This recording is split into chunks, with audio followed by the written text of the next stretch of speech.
آج سے 3000 سال پہلے فرعون نے ایک عورت اور اس کے بچوں کو ایک ایک کر کے ابلتے تیل میں کیوں ڈالا؟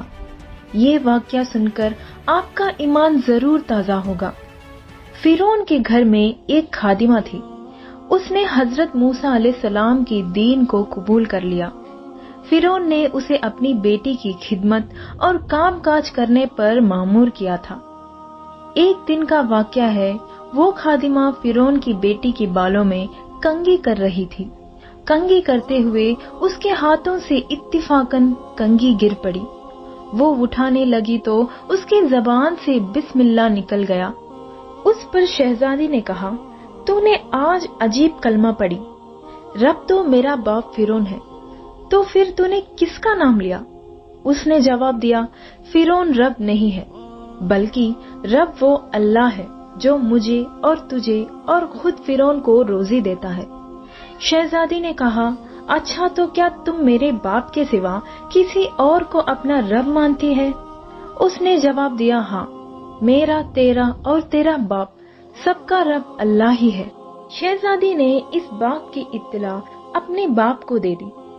وہ نہایت غضبناک ہوا اور اس نے اس بندی کو اپنی دربار میں بلایا۔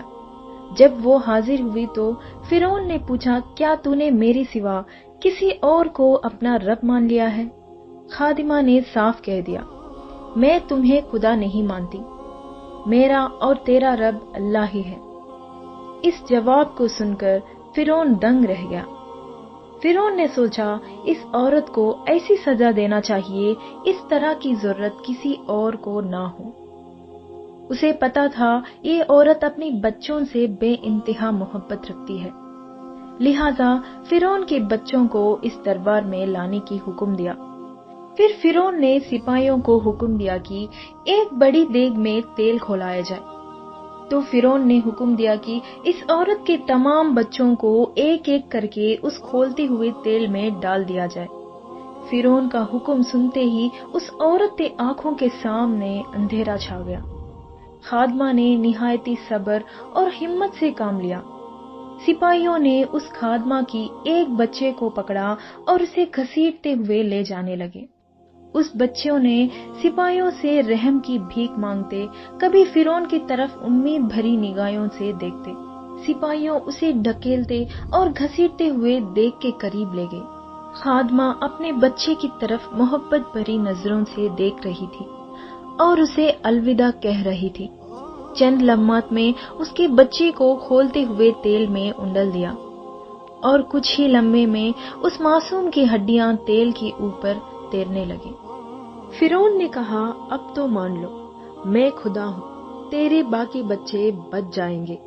خاتون نے دلرانہ نظروں سے فرعون کی طرف دیکھا اور اسے خدا تسلیم کرنے سے انکار کر دیا۔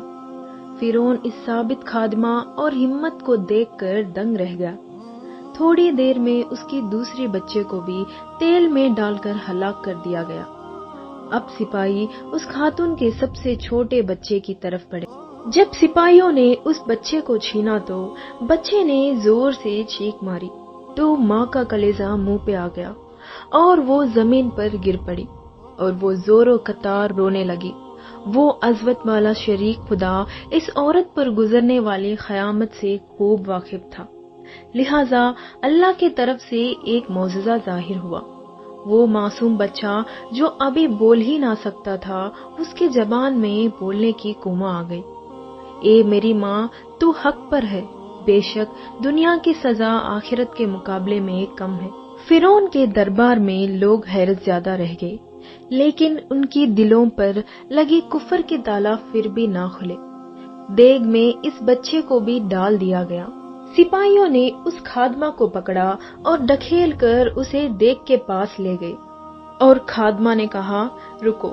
فرعون سے کہا، میری ایک درخواست ہے۔ یہ سن کر فرعون کو کچھ امید پیدا ہو گیا۔ فرعون نے کہا، بتاؤ کیا کہنا ہے؟ عورت نے کہا، تم میری اور میری بچوں کی ہڈیاں ایک ساتھ جمع کر کے ایک جگہ دفن کر دینا۔ پھر اس نے اپنے آنکھیں بند کر لیا اور اسے بھی دیگ میں پھینک دیا گیا۔ اس واقعہ کے 2000 سال کے بعد آخری نبی حضرت محمد صلی اللہ علیہ وسلم اس دنیا میں تشریف لائے۔